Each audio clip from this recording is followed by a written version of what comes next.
Welcome to the Pindown, your Detroit Pistons podcast. I'm your host, Wes Davenport from Motor City Hoops and Detroit Bad Boys. And I'm Blake Silverman, writer for Detroit Bad Boys, covering everything from the Pistons to the NBA draft and the Motor City Cruise. All right, Blake, we had some, let's just call it not super interesting, but potentially notable games that happened over the past week since we last recorded.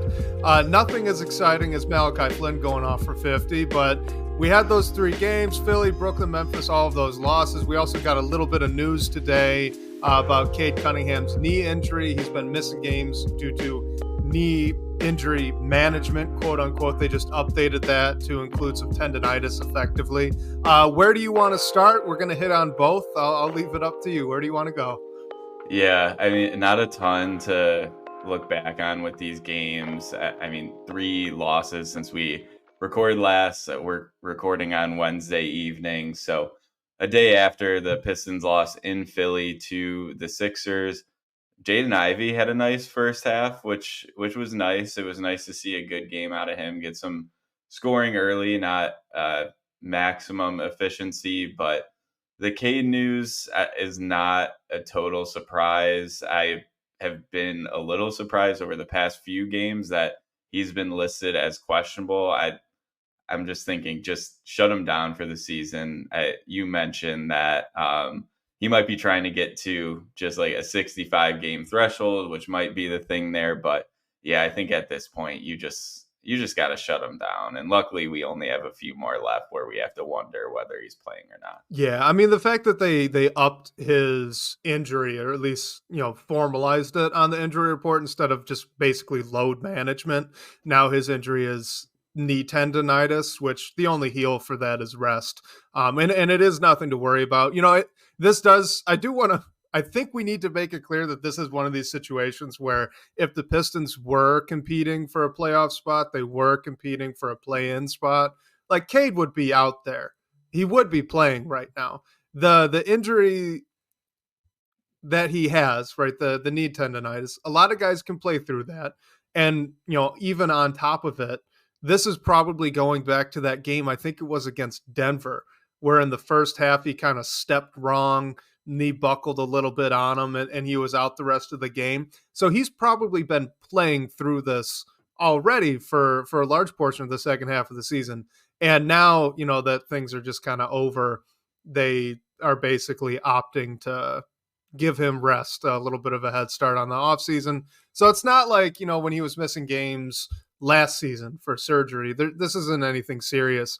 But as a fan, it's a bummer. We only got, 3 games left. It'd be a lot more fun to watch if he was out there. I really like watching him play. Yeah, you want to see your best players play, obviously. And since he hasn't been out, the rest we're missing Asar Thompson as well, but the rest of the like Jaden Ivey and Jalen Duren and Sasser haven't been leading the team to wins by any means. It's not only their fault, but just of the young players that are still out there that are available. And there were some winnable games. Like they played a Memphis team that is fully decimated with injury as well.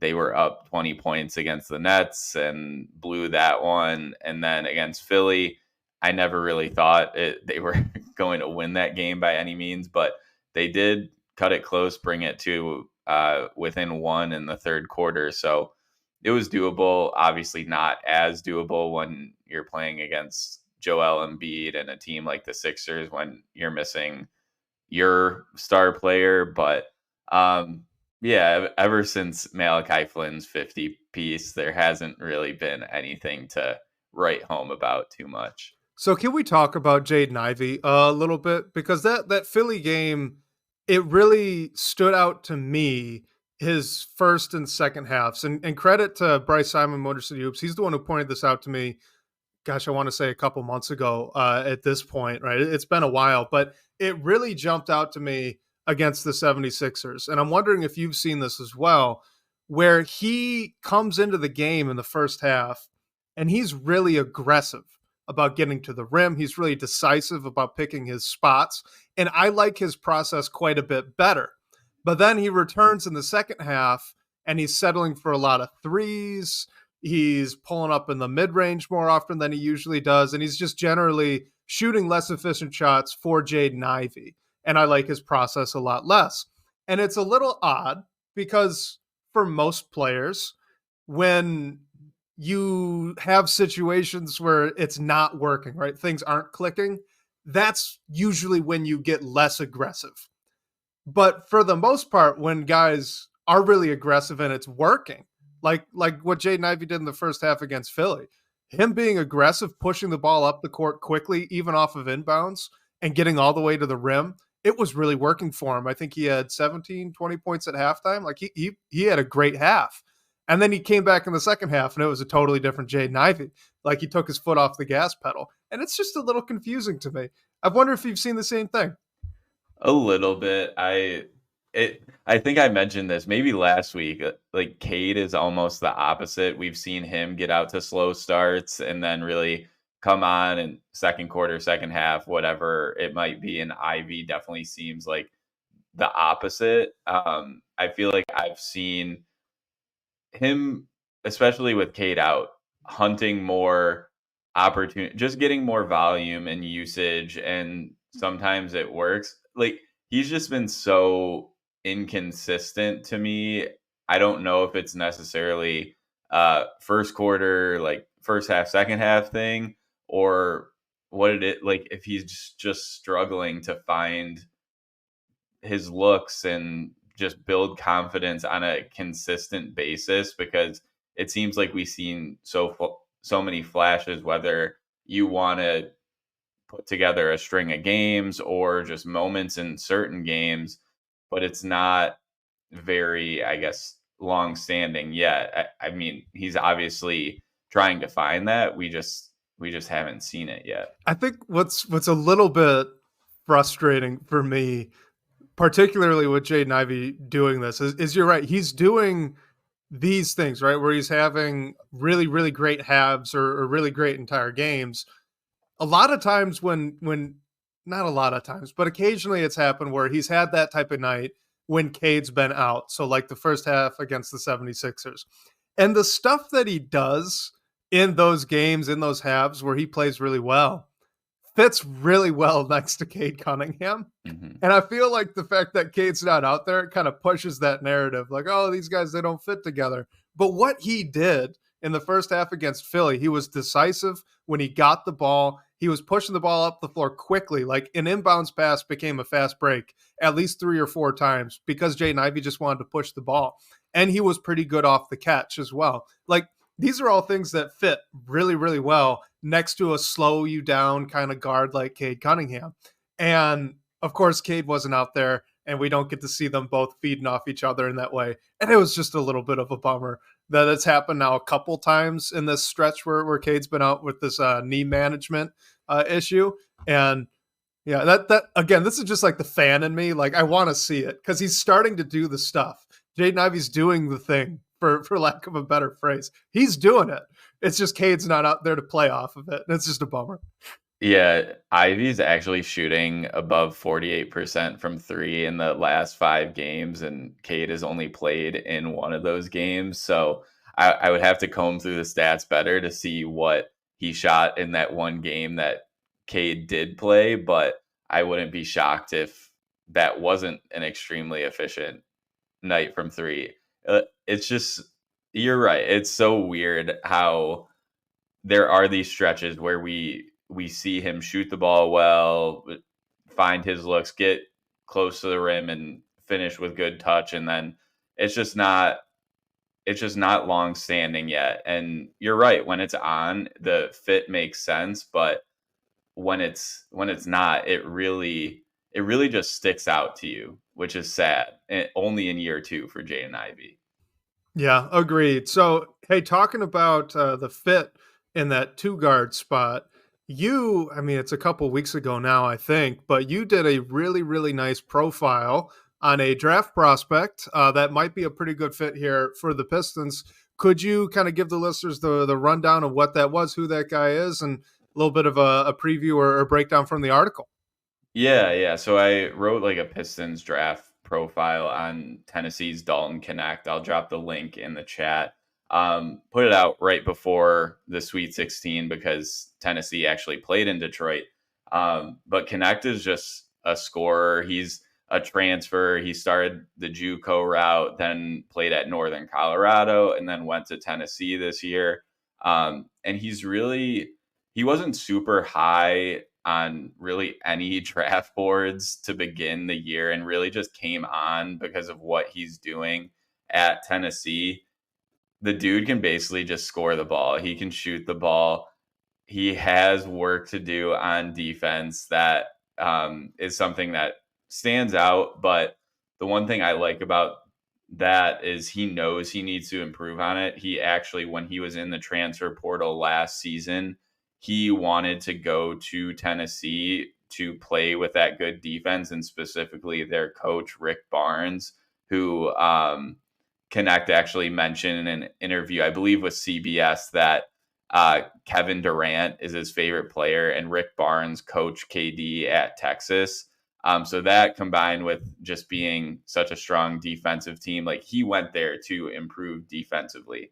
But overall, yeah, Bryce, I am being nice. That is the one like glaring thing with him, but he shoots it so well, and he was really like the man at Tennessee, and it looks like it's translatable. There are questions, of course, depending on where he lands, what the volume is he gets, but all in all, he can score, he can shoot, and he doesn't necessarily need to be the primary ball handler. Like he fits more in that like 2, maybe 3 spot. He's 6'6", so depending where he lands and who he's playing next to, we'll see. But I mean, next to Cade Cunningham, a guy who can shoot it and score it like him consistently, like he's done this year and through his college career, makes sense.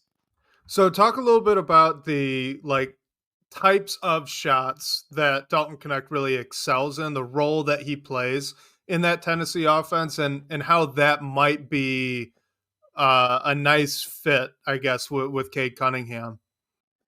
Yeah. So actually, when I was writing this profile, it was like right after Dante DiVincenzo went for 40 against the Pistons. And what stuck out to me was Knecht might be a guy like that, like not using DiVincenzo as a player comp, but using him as a guy who is not your primary scorer or even maybe secondary scorer by any means, but he can do that on any given night. And that's super important. Like we've seen Cade Cunningham have off nights. If like not saying Jaden Ivey is the future secondary scorer for this team, but if he is, we've seen him struggle as well. So having a guy like Knecht, whether he's a second or third option offensively, I think is huge for any team because he spaces the floor. He can really shoot it from anywhere. And he's also getting stronger. He's comfortable driving to the rim and has nice touch from there as well. So I think he really just fits as that off guard that can shoot the ball and space the floor for you. So your primary guard or ball handler, whoever it is, can go to work. But when you need it, he's there to get a bucket. Like the dude just gets buckets is the simple, quick elevator pitch for him. Now, is he a guy that is going to need the ball a lot to score those, those buckets, right? That you said that he gets, or do you think when he gets to the NBA, is he mostly an off-ball guy who's got maybe a little bit of pick and roll efficacy here and there when he needs it?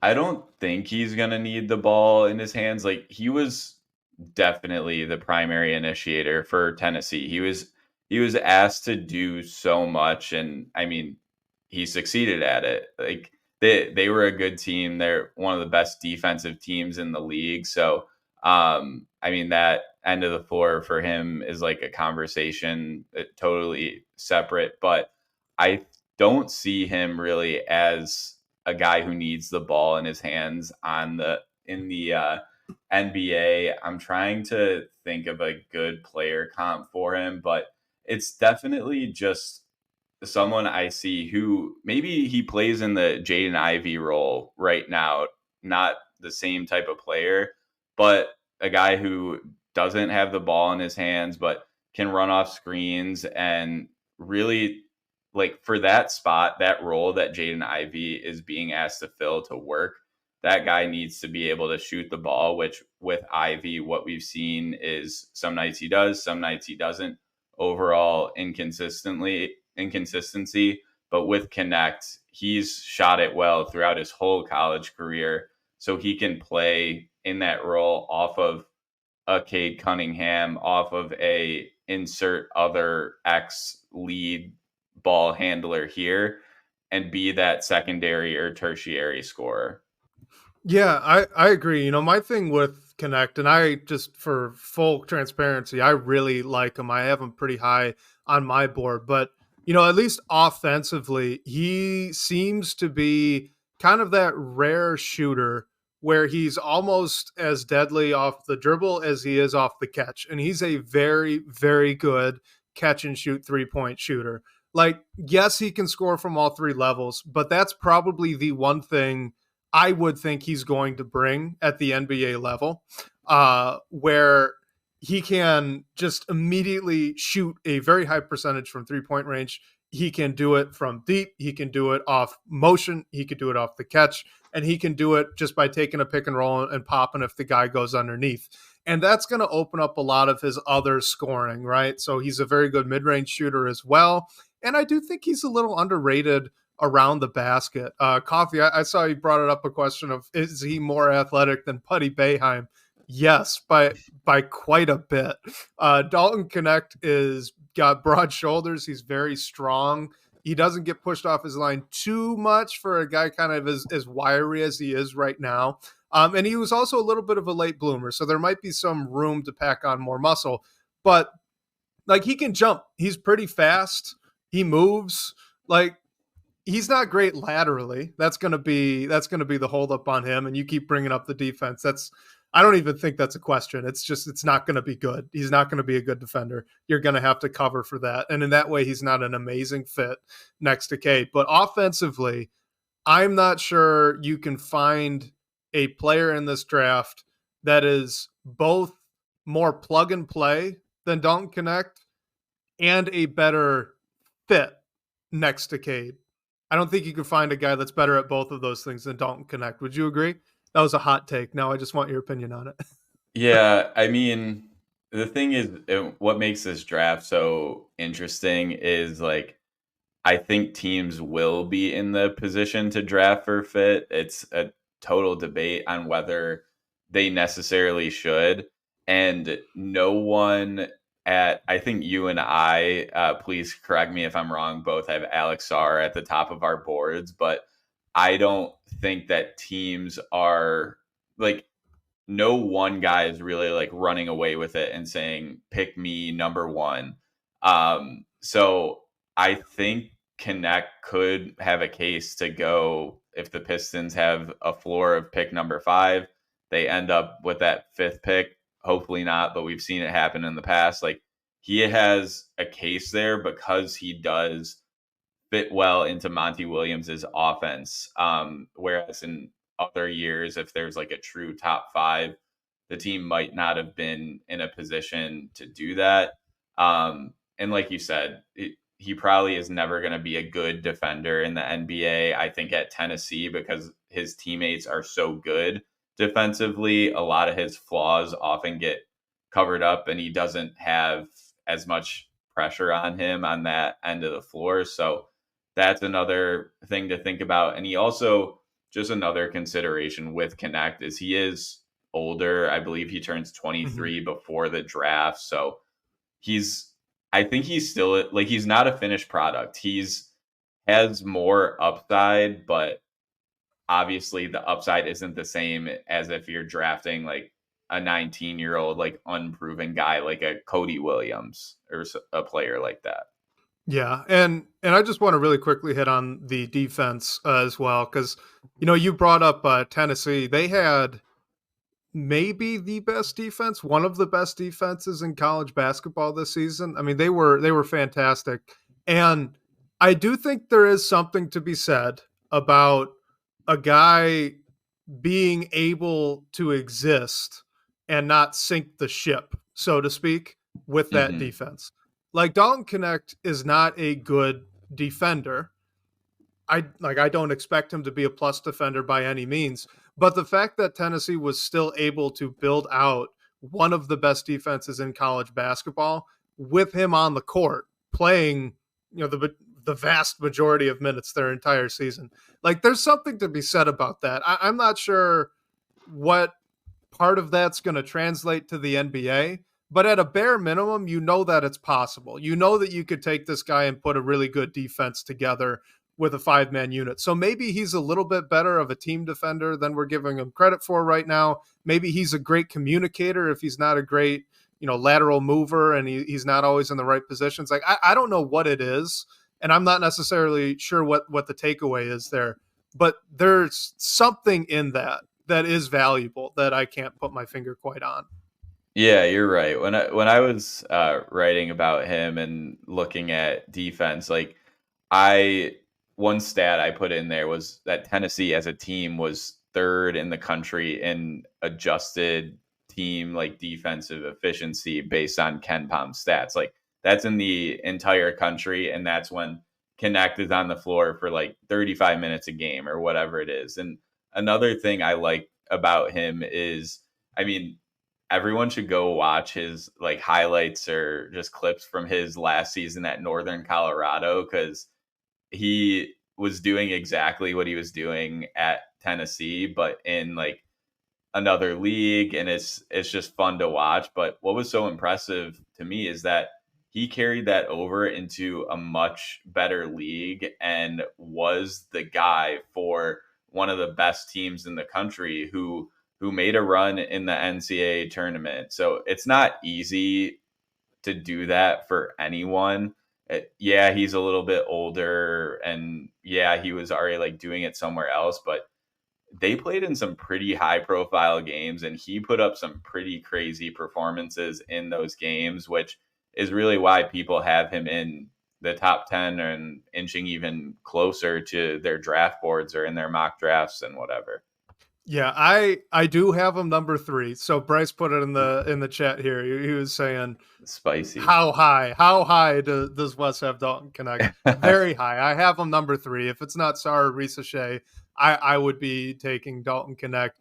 And I do. All right, the last thing we're going to say, and then we're going to go ahead and get into some questions. But to the age thing, okay, Dalton Connect is just about the same age as Jaden Ivey and just about the same age as Cade Cunningham. Yes, those guys came out 3 and 2 years before Connect is coming out of college now, but he was also a little bit of a late bloomer. All I'm saying is that it's not like this is a totally finished prospect by any means. There's a lot of room to grow offensively as well. Like he, he's not who he is. He's going to get better, and that's all. If you think Jaden Ivey still has ceiling, Dalton Connect still has room to grow up as well. Yep, 100%. I don't think he's a finished product by any means. The only reason his age is like a discussion to me is because there are those guys in this draft class that are true upside swings that don't you know about, but you don't know a ton about, and it's much more of a risk than drafting a guy like Connect or someone like that. So it's a debate that I'm sure every organization has, but pretty confident that he's going to be a good NBA player and carve out a role for himself, and a good one wherever he ends up. So it'll be interesting to see where he goes. I'm excited to see where that one lands. All right, let's dive into some questions. We got this first one here from Mr. Jones. And since we're already talking about the 2 guard spot, let's talk about Jaden Ivey. He says, does Jaden Ivey's post-game comments about not being frustrated after a blowout concern you? Jaden Ivey seems more happy. He finally shot it well, in his opinion. That's him. It's not us. Doesn't think too much about team success is his assertion. So do you think Jaden Ivey not being super bothered at this point by a blowout, do you think that's a reason to be concerned? Uh, Not really to me. I mean, I get it. I get that's like not what you want to hear, but just because of the game's context at this point, like these games don't mean anything. Yes, they're playing to not have the worst record in franchise history, which I think we all know that ship has sailed. They need to win out to just tie that. So at this point, I think it's just about personal development and growing as like Ivy and Duran should be, and Sasser for that matter, should be working to just gain chemistry with each other, play off each other, just get some more reps on the floor at the same time. But a big part of that to me as well is just individual guys like Ivy who has had a streaky year, is trying to string good performances for himself together after he's struggled in some games. I think it's fair at this point just to not be totally frustrated at the loss. Even I know how bad that sounds, but I just think with the context of the games that this team is playing and that they don't really matter, I'm not outraged by it by any means. So I agree with you. Like, I don't think this is a concerning thing for Jaden Ivey specifically, but I do think this might get to something else that's a little bit concerning, and that's just that, look, this team has lost Right. so many games since Jaden Ivey's been drafted, since Cade Cunningham's been drafted. These past 3 seasons, they have been so bad. They've lost so many games, and at some point, that's going to start to take a toll on the guys you have in the locker room. And I wonder if we're starting to see a little bit of it now. I mean, Jaden Ivey making a comment like that, that doesn't scream competitor, but that's not really his fault. We know he's a competitor, right?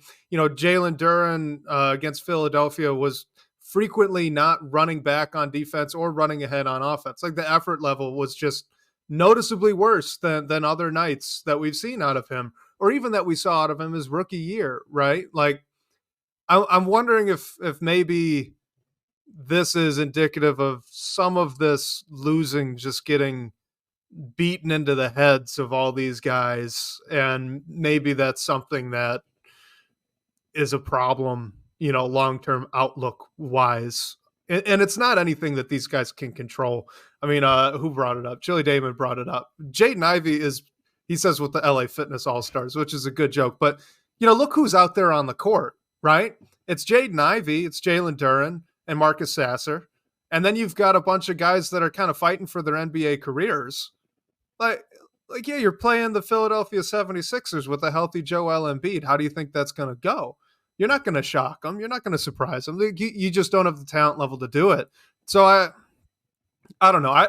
I don't think that comment is anything to be concerned about for Jaden Ivey. I wonder if maybe that comment kind of leans into something maybe we should be concerned about just locker room wide. Has all this losing been detrimental in some way to all of these young guys and their development?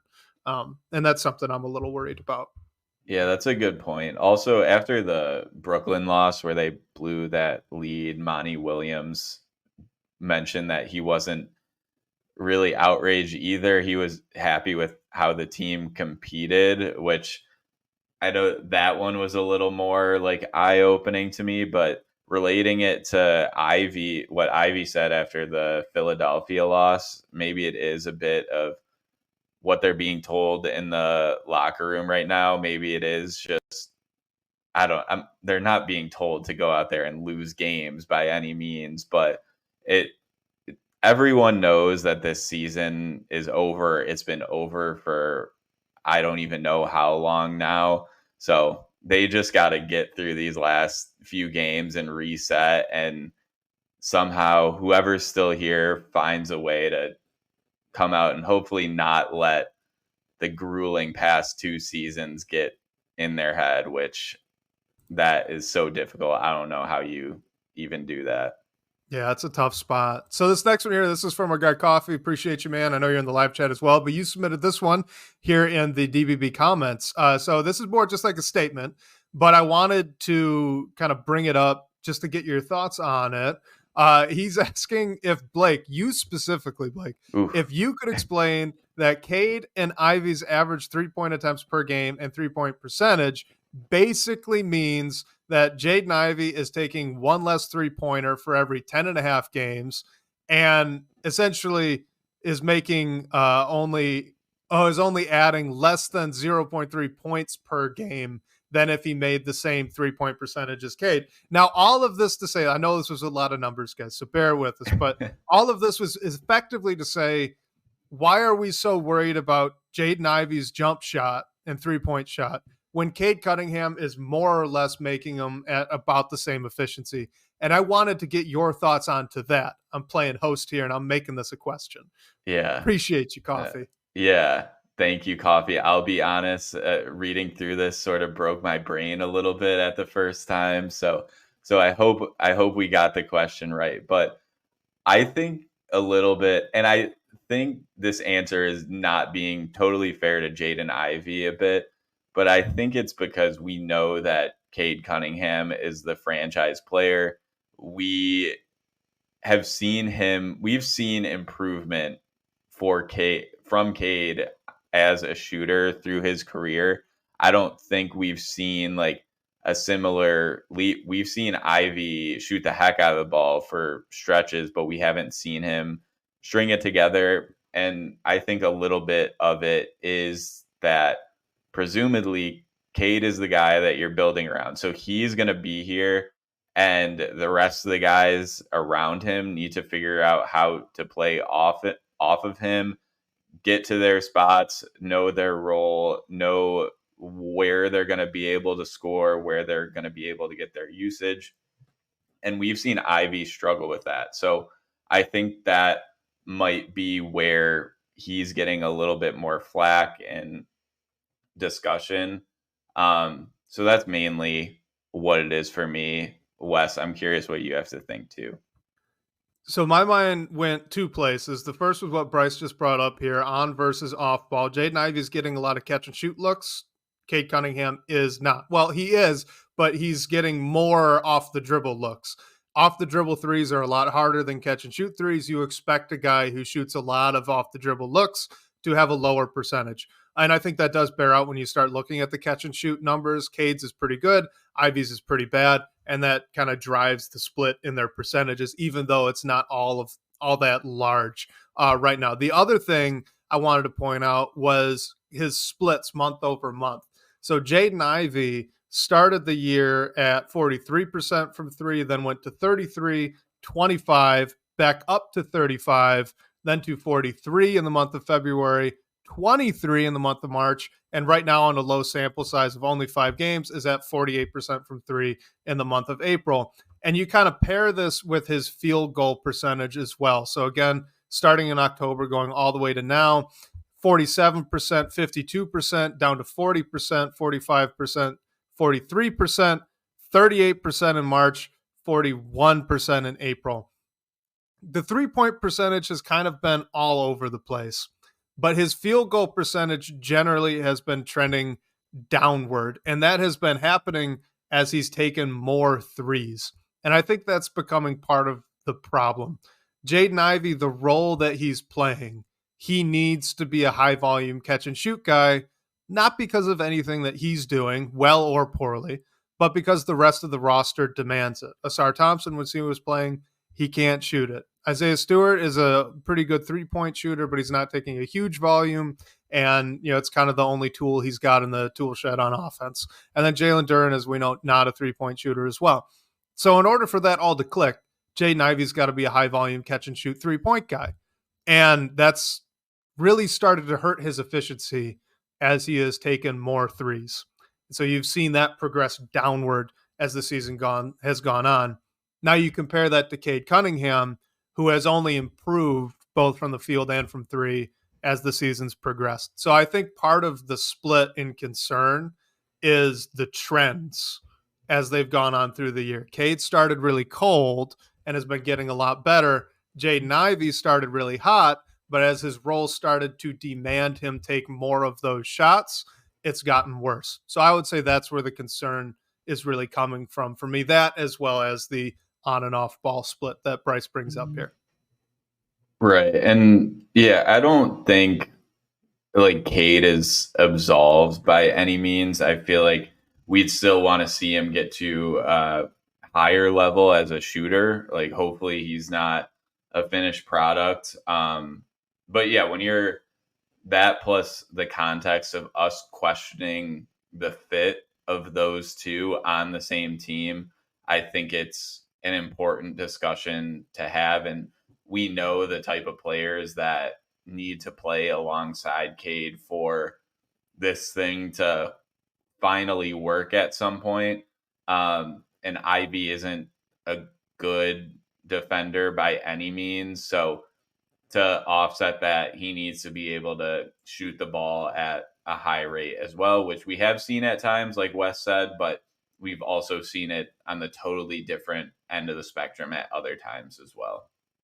All right, this next one here, this is from our guy Camille. Welcome back, man. But he says, who among the young players would you like to trade? Or I guess we could change that to, if you're going to trade any of the young players currently on the roster, who would it be? And then which players from free agency would you like to see added to the team? Yeah, I don't know if I'd necessarily like to trade any of them, but we know something has to give here. So I'm just going to take this from more of a who would I be okay giving up? Just because we've talked about Ivy. I mean, I think if there was the right deal, I think it would probably make sense to move him depending on how the draft shakes out. And if they do get an Alex R, for example, I could see moving Jalen Duren there as well. Or if they bring someone in via trade or free agency. Also, looping Sasser hasn't been great by any means lately. He's not as I don't think he has as much value by any means. So I think he might, like, if a team is interested in him and there's a deal on the table, he might be someone that the Pistons are okay with parting with just for the sake of getting the deal done. I'm just guessing that that may not totally be the case. They may see him as that lead backup guard for the long haul. And then in terms of free agents, we've heard the fits like the Tobias Harris's, Buddy Hields, the guys that'll be available this season. Really, I think they need to prioritize backup big who can protect the rim. I know, Wes, you've brought up Goga Batadze in the past. Hopefully they could bring him in on a cheap deal and be that backup big that can protect the rim depending on whoever the starting center is. I think that would be great if Jalen Duren is still in that role. But overall, besides that, I think you need to prioritize just getting guys who can shoot the ball consistently. We've heard Grayson Allen. I'm not sure if they'll be able to get him, but he's a guy that could come in and space the floor for you. So really anyone like that. Royce O'Neal, a guy who can shoot it and play defense as well. None of these signings are earth-shattering by any means, but I think they're all players who could help at least raise the floor of this team and make it a more competent NBA roster. Yeah, and I'm just going to stick on the free agents thing here because we also got this question from Base Pistons on Twitter, but just mentioning top three guys the Pistons should sign and three guys that the Pistons should not sign. And I made a whole big list of free agent targets. So I wanted to run these by you and kind of get your thoughts. The first group of guys is guys that I would think you're probably throwing a fairly large contract at, but it's also relatively short. So that would be Gary Trent Jr., DeMar DeRozan, Malik Beasley, Grayson Allen, and D'Angelo Russell. Some smaller moves that they could potentially do on the side with or without any of those bigger deals. Chetty Osman, Kelly Oubre, Goga Batadze, and Mo Bamba as well, just kind of even a cheaper potentially flyer of a guy that could shoot it a little bit and block a lot of shots. And then directly to Base Pistons question, my nose, I don't want Tobias Harris. I think he's going to cost too much, and he's already getting older. Not old, but he's getting older. His production is leveling off a little bit. I'm a little bit worried about that. Gordon Hayward, he kind of fell off a little bit here in OKC. I'm just not all that interested. And Taylor Horton Tucker, because that's just a guy I could see them like looking at and going, well, he's young. Maybe there's something untapped there. And I just don't think that there is. So out of those names, what are some thoughts? The rumor is the Lakers are still trying to include Taylor Horton Tucker in trade packages for whoever will take them. But the one that stuck out to me is I was thinking about the DeMar DeRozan thing, and I just don't know if it makes sense. I think he would make sense as a player if he's willing to come here. I just think for the deal that they would probably get him on, it doesn't make sense. And as many wrong things that have happened in the past few years, they're still maintaining cap flexibility year after year. And the thing this offseason, we want to see them use it for something that will result in more wins and just getting out of this downward spiral.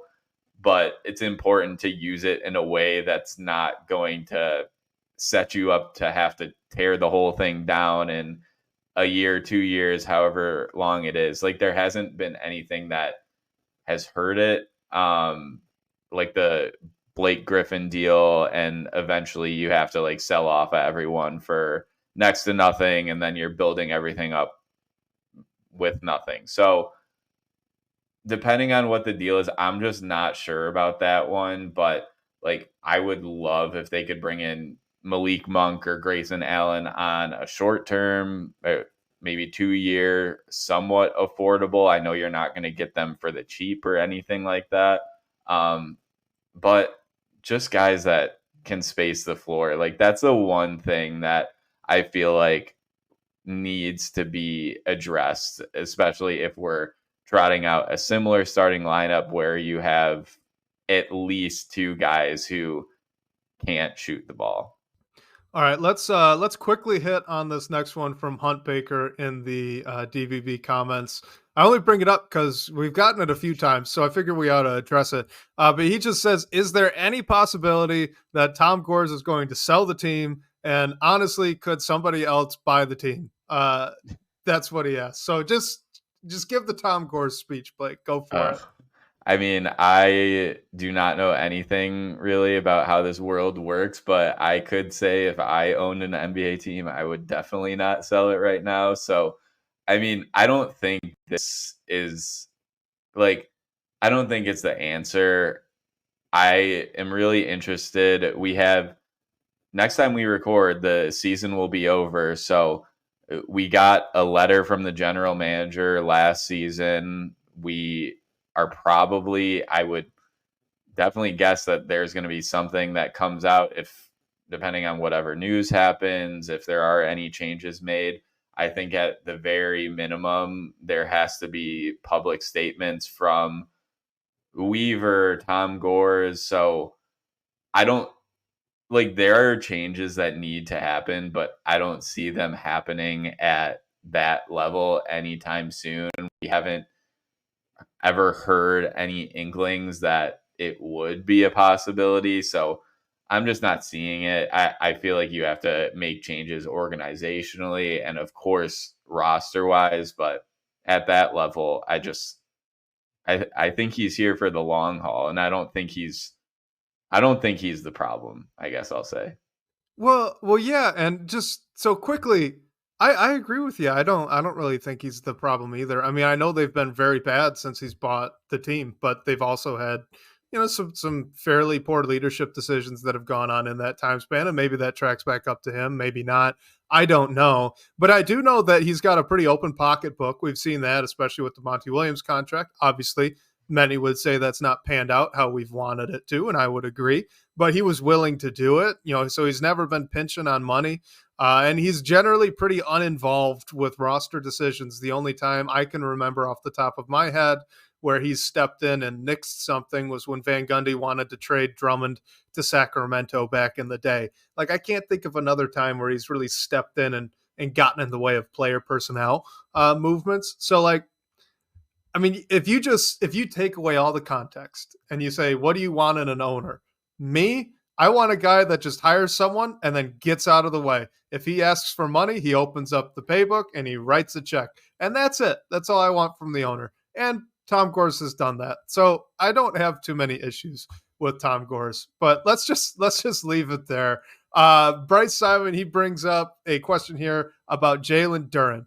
Says, do you guys think that the Jalen Duren grab and go moves, quote unquote, where he gets a rebound and just takes it coast to coast himself, that should be a long-term priority? Take away, the lack of effectiveness right now. Is the value of him doing that even worth it long term? What do you think? I don't think so. Like he's athletic, but he's not super quick in transition by any means. So it's something that's just infuriating right now, and it's especially infuriating when it ends up in a turnover or just a look that has absolutely no shot, and then it results in Duran not getting back on defense the other way. So that's the main issue, is just when it doesn't result in a score, whether it's from JD, whether it's from another player, like Jalen Duran being that initiator, which, Wes, I know you've pointed this out, it results in him just not being able to quickly get back on defense. I don't know if it's effort, if it's what have you, just context of the play, but I think that's the biggest issue, and where we need to see the most improvement with Duran is on the defensive end of the floor. And if this is something that is going to hinder that, I would just say put it on the back burner. Yeah. I mean, look, I've been hard on Duran I on this probably took podcast. And what you were going to say, so I apologize. no, you're good. I mean, I just feel like I'm getting to like the broken record portion of the season where it's just like, look, he's not a great passer. He doesn't have great court vision. He doesn't process things all that well on either side of the ball. I don't understand why they continue to prioritize making him a playmaker and a hub on the offense when he's just not really showing any indication of being able to do that. This is not Bam Adebayo. This is not Nikola Jokic.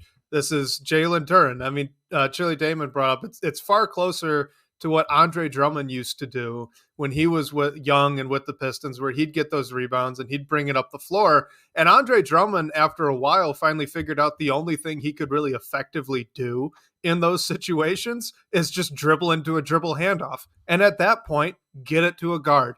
Like, you're not providing anything at that point. You're just going directly into a dribble handoff and probably resetting from there, if we're being honest. So no, I don't think that the value for that is there at all. I don't know why they keep pushing for it.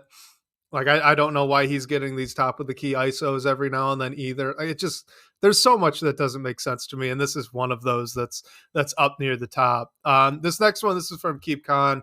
He says, if it's up to you guys, do you give Quentin Grimes an extension this offseason? What do you think of the defense from the bench unit with a healthy Stewart, Asar Thompson, and Quentin Grimes? Oof, that's a tough one just because we've seen so little of him. But like, I'm leaning towards yes, but it's a debate. I think it has to be an affordable deal. Like, it should 100% be, let's say, like 50% to like 2/3 of what Stewart got in his extension. Like, I don't think it should take up a considerable amount of the cap by any means. But in the few games we have seen of Grimes, he has looked good defensively. So we at least know he can be one of the team. Like, outside of Stewart and Asar Thompson, he was probably the best defender on the team when he was active. So at least we know he can help in that sense. We want to see him shoot the ball better. We have a super small sample size. He didn't shoot it great when he was in New York this season. He did last season. So that's an unknown. And that's why I'm not like a for sure, yes, let's extend him. But I think guys in his archetype that have the skills that he has are tough to find. So now that you have one that you gave up a decent amount at the trade deadline. Like they might have moved Burks and Bogdanovich anyway, but if Bojan was still here, they had that option for him with that small guarantee next year. So I think making that trade was with the mindset that Grimes is going to be here for more than just this year. So I'd be surprised if he wasn't. It's just more of a tough conversation because we've seen so little from him. I think I completely agree with you.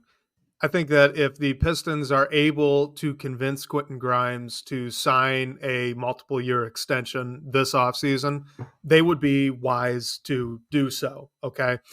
The problem is Quentin Grimes is about one season removed from being a high level starter on a playoff basketball team in New York. He shot the three ball well. He was one of, if not their best perimeter defender. This season, the shot fell off, but he's been dealing with injuries since the start of the year, it seems like, and he hasn't played a lot. The contract that Quentin Grimes could get this summer is a lot lower than what he would have gotten last summer if he was extension eligible. And I bring this up to say maybe Quentin Grimes doesn't want to sign an extension this summer. Maybe he just wants to have that team option picked up and go into restricted free agency where he gets a year where ideally he's healthy and he can perform at a really high level like he did just one season ago. Like if he does that, his price goes way up. I think this could absolutely be a situation where he's a guy that's going to want to bet on himself. And honestly, he's got a lot of reason to do so. There's a lot to bet on, at least from his perspective. So, if the Pistons are able to get him to put pen to paper, I think it's a great idea. You might be saving some money in the long run, but I'm not even sure he wants that. Right. I mean, just to play devil's advocate, could it go the other way though? And maybe this injury thing, I don't know how long term it is, but maybe he doesn't play good next season and he wants to get like a longer term deal. I guess that's the flip side of it. That's for Quentin Grimes and his agent to debate about on their end. But yeah, you're right. Yeah, absolutely. And it is a risk, right? That's why they say it's you're betting on yourself. Right. It just I don't know. I think it's totally possible that the Pistons could try to get him to sign a deal and he'd just go, nah, I'm good. I'll wait. Let's see what happens. Mhm. All right, let's bring up a draft question here. This is from our guy KCP43, and it's through in the DBB comments. He wants to talk about Keyshawn George. He says, I'm surprised Keyshawn George is not getting more love. What do you guys think about him as a prospect? And I'm going to be honest, I haven't gotten to him in my draft work yet. I'm working my way down to it, but he's lower on quite a few boards. So I'm curious as well. Should he be getting more love? What do you think about him? He's an interesting one because he came on the scene as a draft prospect, like worked his way up and up throughout the season. Freshman at Miami, he is 6'8", and he has like grown since he got to Miami. So we talked about Dalton Knecht earlier. Like Keyshawn George is still a freshman, still has a lot of growing to do, but he has shown flashes as a 3-point shooter. Needs to improve as a defender as well, but he's shown some defensive chops on that end of the floor too. And he's just, every time I watch him, he's just a guy who seems to like know where he should be and just has a good feel for the game, which I mean, it's hard to read. And that's something that will be decided a lot in the combine and pre-draft workouts. The other thing with him is if you look at his numbers, they won't wow you by any means. I think that's just because of the context of the team that he was playing in. There were a lot of mouths to feed in Miami, and I think some guys were kind of playing hero ball at times, like watching that team. But he's super interesting wing prospect, exactly a type of archetype of guy that the Pistons would want. I've seen him in like the 15 to 20 range. A similar guy is Johnny Furphy from Kansas, who's another freshman wing who was getting some hype.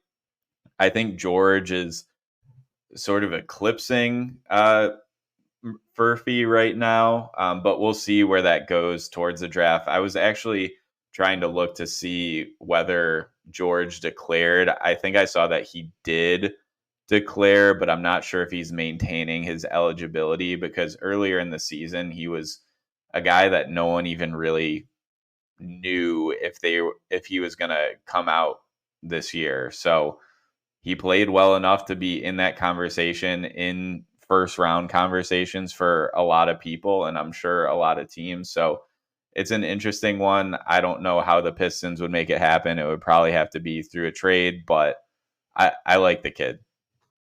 So what would be his, I guess, ideal role? Like everything goes right and he becomes a starter one day in Detroit. Like what role is he filling for this future hypothetical Pistons team? I think he would be so if he's playing next to an Asar Thompson, I think he would be like what he would bring ideally what Asar does defensively on the offensive end for you as that shooter, the guy who can knock down corner threes. Um, but he doesn't need total control either. All I feel like all these guys we're talking about are just hopefully someone who can play off of Cade Cunningham and make things work. I think George would make sense. Like I actually have seen, and I feel like I'm gonna scare people by saying this. I've seen people compare his like size and length to what Kevin Knox was in his freshman year at Kentucky. George is like a much better player and has much better feel for the game. But similar archetypes, but hopefully can shoot the ball better and has room to grow defensively as well. All right, this probably is our last one. We'll see how it goes. We might be able to sneak another one in there depending on how this conversation shakes out. But this is from our guy Big Cheese in the comments here. He's saying, should the Pistons prioritize developing Cade and Jalen Duren as a duo or Cade and Jaden Ivey as a duo? And I think we can add to this as well, Asar Thompson, Cade and Asar Thompson as a duo. So which of the, I guess, two sums do you think the organization ought to prioritize? Oof, this is a tough one. Of these two, I would lean Cade and Duran. If we're looping Asar in, I would say Cade and Asar just because of what we've seen out of Duran defensively. I think they can improve at that spot. If it's, excuse me, if it's not going to be Duran, hopefully there's a five that they can find that is more of a rim protector and holds them up on defense. But for all of them, I think it has to be Cade and Asar just because we've seen that Asar Thompson can be an all NBA level defender. The shot is a huge question. We've seen him improve a little bit, but we don't know what that's going to be like. But he's still been able to make plays, do some exciting stuff off the ball. It's just when Asar Thompson is out there and Jalen Duren for that matter, they're both not going to shoot the ball. I think Asar's archetype is harder to find, and maybe what Jalen Duren does is not easier to replace, but not as many successful teams have. Like, if you exchange Jalen Duren for a floor spacing big who can shoot the three a little bit, I think that's your ideal. Duren's more that like traditional center. Um, so I think the clear answer to me is Cade and Asar, but if we're just keeping it to Ivy and Duren, I would lean towards Duren because we more have a question of Cade and Ivy's fit together. We've talked about this a little bit before, but I do think this gets into well exactly the problem with this roster construction as it stands right now. Between the three pairings with Cade Cunningham, be it Duran, Ivy, and Asar Thompson, all of them individually make a lot of sense. Cade and Duren makes a lot of sense. Cade is a very good and very large playmaker. Pairing him with an athletic five, that makes a lot of sense. Pairing Cade with a guy like Jaden Ivey, who could kind of be, the counter punch. Cade wants to slow it down. Jaden Ivey's going to go fast, hits you with the athleticism, and hey, maybe one day he's league average from three as well. Like that makes a lot of sense, especially as a secondary playmaker. And then Asar Thompson makes a lot of sense too. He can perform in the dunker's spot. He's a very good cutter, which looks really good next to Cade Cunningham, and he's an incredible defensive player as well. So like all of these taken at face value make sense. Put all four of them together and it all kind of comes crumbling down. So, I bring this up to say I do think this is a little bit of a choose your own adventure situation. Like everyone probably has a different answer. I'm sure that the organization's going to have a different answer than I would. If it's up to me, like I would be prioritizing Jaden Ivey, but I'd also be changing the other three starting positions to really focus on shooting so that Cade and Ivey have a lot of space to work in. I think that would work really well. Asar Thompson also requires you to change quite a bit of the other three starters, right? If you want to focus on that and you really, really love Asar Thompson's defense, his athleticism, that's fine. That's fine. That'll work. But again, you're really going to need shooters out there. And with Jalen Duren, if you really love the lob threat that he brings and the rebounding that he brings, then you better add three fantastic perimeter defenders because we know he's not going to add anything on that other end of the floor. So, look, if it's me, I'd go Ivy first. If not that, I would do Asar Thompson. I would then do Jalen Duren. I'd also add with Jalen Duren. I'm not just trying to like hate on the kid or anything, but we saw fairly recently when he missed some time that the offensive efficiency didn't take too much of a hit when James Wiseman stepped in for him. That's not to say that James Wiseman is as good as Jalen Duren. He is not. Jalen Duren is a much better player than James Wiseman. But James Wiseman runs the floor hard. He sets hard screens, and he's athletic. You put a guy like that with Cade Cunningham, and it looks all right. You know what I mean? So maybe it's not at the same level, but it's still fairly good. I just think he's easily the most replaceable on offense. And what he doesn't provide you on defense is painful, really, really painful. So, yeah, I think I'd say Cade and Ivy, number one, Cade and Asar, number two, and then Cade and Duren kind of being a distant third. Yeah, and this was brought up in the chat by YouTube user. Like, no matter which pairing that you are prioritizing, you have to maximize around it. Right now, this roster is not doing that. They don't have ample 3-point shooting. They don't have other great defenders that hold up whatever the duo is on that end of the floor. So it's about building a more complete roster too. While it is important to figure out which young players you're going to keep around for the long haul, which ones you want to build around. Hopefully in the off season, we do see a lot of building that complementary roster.